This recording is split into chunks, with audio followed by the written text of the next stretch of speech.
जिस लोकसभा में आए हुए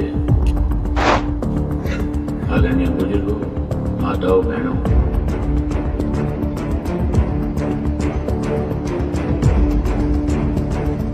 आज हम सब लोग एक ऐसे साथी की शोक सभा में उपस्थित हुए हैं जिसने अपने पूरे जीवन काल में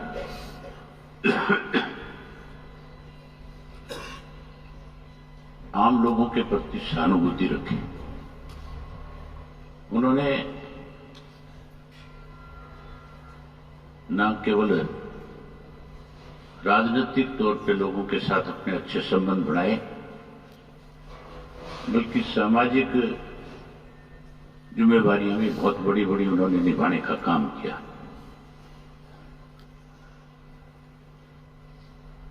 बड़ी हैरानी की बात है कि ऐसे शख्स को भी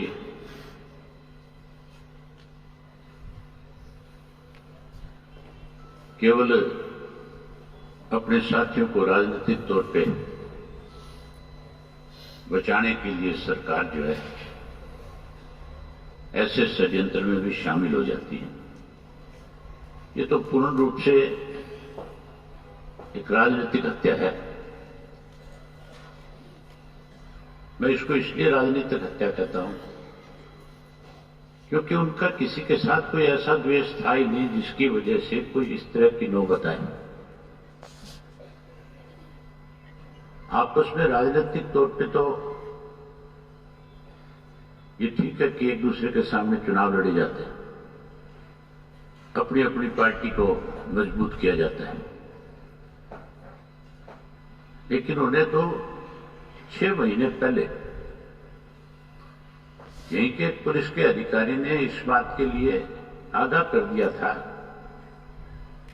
कि पुलिस को जानकारी मिली है कि आपके ऊपर किसी वक्त भी कोई हमला हो सकता है, और उन्होंने उसी दिन मेरे से टेलीफोन पे संपर्क किया। मैं गुड़गांव था, मेरे से मिलने आ गए। उन्होंने सारी बात मुझे बताई कि मुझे इसी तरह से इत्तला मिली है। मैंने उसी वक्त एसपी को टेलीफोन किया और कहा कि राठी साहब आपसे आकर के मिलेंगे,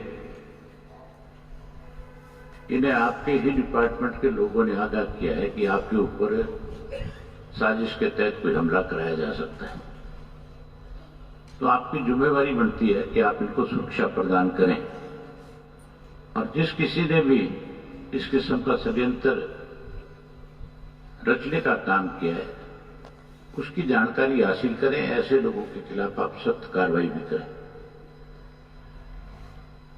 एसपी साहब ने कहा कि भेज दो मेरे पास। वो मिले, उन्होंने जाकर के दरखास्त दी। दरखास्त में सारी बात लिख करके दी कि कौन कौन लोग जो है जिन पे मुझे शक है जो इस साजिश में शामिल हो सकते हैं। बावजूद उसके भी पुलिस प्रशासन ने कोई कार्रवाई नहीं करी, ना उनको कोई सुरक्षा प्रदान करी। उसके बाद मैंने उनसे कहा कि आप चीफ मिनिस्टर से मिलो, मैं समय ले देता हूं, होम मिनिस्टर से मिलो, सीआईडी के चीफ को बताओ, डीजी को लिखो। उन्होंने सबसे मिलकर के सारी बात बताई, और बात बताने के बाद जहां सुरक्षा प्रदान करनी चाहिए थी, सुरक्षा प्रदान करने की बजाय उनके लाइसेंस रद्द करने के नोटिस दे दिए। इससे और ज्यादा शक के दायरे में सरकार आ जाती है कि केवल राजनीति के सरकार के शिकार हुए। आज मुझे जो जानकारी मिली कि जो हत्या में शामिल लोग थे उनमें से 2 लोगों ने कल रात को सरेंडर किया है। परतें तो सारी खुलेगी, पता हर बात का लगेगा, लेकिन इसके लिए अगर कोई जिम्मेवार है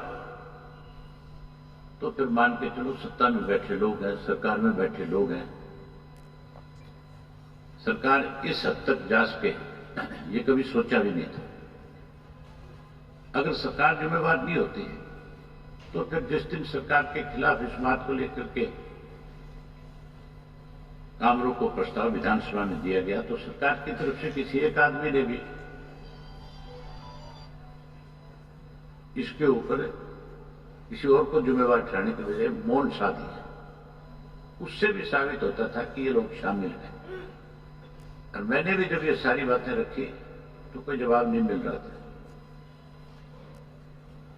आज ऐसा लग नहीं रहा कि वो हमारे बीच में नहीं है, लेकिन हमें ये बात स्वीकार करनी पड़ेगी कि आज नहीं है। उनके प्रति हमारी सच्ची श्रद्धांजलि एक ही है। इंडियन नेशनल लोकदल परिवार का हर सदस्य हमेशा परिवार के साथ रहेगा। हमने उनको कभी पार्टी के अध्यक्ष के रूप में नहीं, बल्कि परिवार के सदस्य के रूप में, एक साथी के रूप में सम्मान दिया।